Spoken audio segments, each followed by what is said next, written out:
శారదా చంద్రమౌళీసం రత్నగర్భగణేశ్వరం శంకరంచ ఋష్యశృంగేశం తుంగాం లోకగురూన్ భజే. ఉభయ జగద్గురువుల యొక్క పాదపద్మాలకి నమస్కారం చేసుకుంటూ, అలాగే నాకు ఈ జ్యోతిష విద్యను నేర్పిన గురువర్యులు జ్యోతిష బ్రహ్మ కీర్తిశేషులు శ్రీ ఈరంకి సూర్యనారాయణమూర్తి గారు, సూర్యశ్రీ దైవజ్ఞి గారి యొక్క పాదపద్మాలకి నమస్కారం చేసుకుంటూ, ఓం శ్రీ మహాగణాధిపతే నమః, శ్రీ గురుభ్యో నమః, హరి ఓం.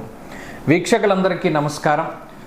ఆగస్ట్ మాసమందు ఏ విధమైనటువంటి గ్రహస్థితి ఉండబోతూ ఉన్నది, అలాగే ఆగస్టు నెలలో ఉండేటువంటి కుజగ్రహ మార్పు లేదా శనేశ్వరుని యొక్క వక్రగతి ఫలితము లేదా రవిగ్రహ మార్పు ఇత్యాది ఫలితాలు ద్వాదశ రాశుల మీద ఏ విధమైనటువంటి ప్రభావాన్ని చూపించబోతూ ఉన్నాయి, లేదా ఆ నెల రోజుల పాటు ఏ విధమైనటువంటి గ్రహస్థితి వల్ల ద్వాదశ రాశుల వారు ప్రభావాన్ని పొందబోతూ ఉన్నారు అనేటువంటి విషయాన్ని చాలా క్లుప్తంగా ఈ వీడియో ద్వారా తెలుసుకునేటువంటి ప్రయత్నం చేద్దాం.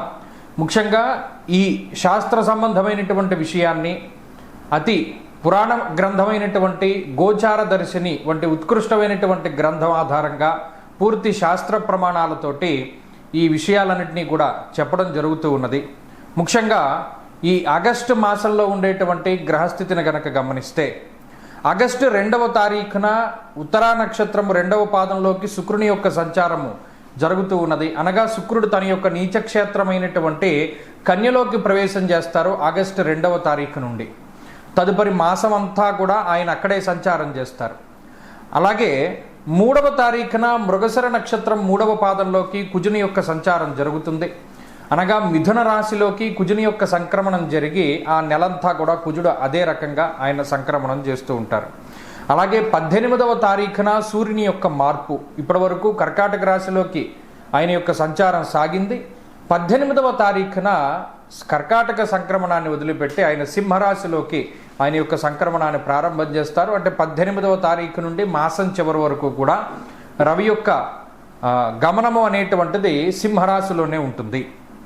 ఆ తదుపరి మాసం చివరిలో 23వ తారీఖున మఖా నక్షత్రం 1వ పాదంలోకి బుధుని యొక్క సంచారం జరుగుతుంది. అంటే ఈ మాసంలో చాలా రోజుల పాటు కర్కాటక రాశి అందే సంక్రమణం చేసినటువంటి బుధ గ్రహము నెలాఖరులో 23వ తారీఖున సింహంలోకి మారతారు. అయితే ఈ మాసంలో గురుడి యొక్క స్థితిగతులన్నీ కూడా కర్కాటక రాశిలోనే ఆయన యొక్క సంక్రమణం సాగుతూ ఉన్నది కాబట్టి ఫలితాలన్నీ కూడా అక్కడి నుండి తీసుకుంటాం. అలాగే శనేశ్వరుని యొక్క స్థితి వక్రగతిలో ఉన్నది. ఆయన మీనరాశి యందు వక్రించి సంచారం చేస్తూ ఉన్నారు. ఆ ఫలితాలను దృష్టిలో పెట్టుకోవాలి. కుంభరాశి యందు రాహువు ఉన్నారు. అలాగే సింహమందు కేతుగ్రహం ఉన్నటువంటి పరిస్థితుల్లో ద్వాదశ రాశులపైన ఈ గ్రహస్థితి ఆగస్టు మాసమందు ఏ విధంగా ప్రభావాన్ని చూపించబోతూ ఉన్నది. మరీ ముఖ్యమైనటువంటి విషయం, ఆగస్టు మాసంలో మనకి అనగా భారతదేశానికి ప్రత్యేకించి కనబడేటువంటి గ్రహణములు కానీ లేదా మరి ఏ ఇతరమైనటువంటి దుర్నిమిత్తములు కూడా కనబడడం లేదు. కావున ఎటువంటి గ్రహణ నియమాలు కూడా మనం పాటించవలసినటువంటి అవసరం లేదు. ఈ విషయాలను కూడా మనం దృష్టిలో పెట్టుకోవాలి. ఇక ఫలితాల విషయాన్ని మనం చూద్దాం. కర్కాటక రాశి వారికి ఆగస్టు మాసంలో మధ్యస్థమైనటువంటి ఫలితాలు కనబడుతూ ఉన్నాయి.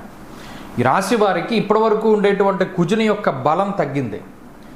జన్మ రవి యొక్క స్థితి ఉన్నది. ఇప్పుడు కుజుడు వ్యయస్థానంలోకి వచ్చి ఉన్నారు. ఇప్పటికే అష్టమంలో రాహు ఉన్నారు. శనేశ్వరుడు వక్రగతి ఫలితాన్ని ఇస్తూ ఉన్నారు 9వ స్థానంలో ఉండి. జన్మంలో గురుడు ఉన్నారు. అంటే అన్ని విధాలుగా గ్రహాలన్నీ కూడా ప్రతికూలంగా ఉన్నాయి. ఇందులో యోగించే గ్రహం ఏముంది అంటే 9 గ్రహాల్లో ఏ గ్రహము కూడా కర్కాటక రాశి వారికి యోగించడం లేదు. మరి ఇది ఇబ్బందికరమైన సమయం కదా.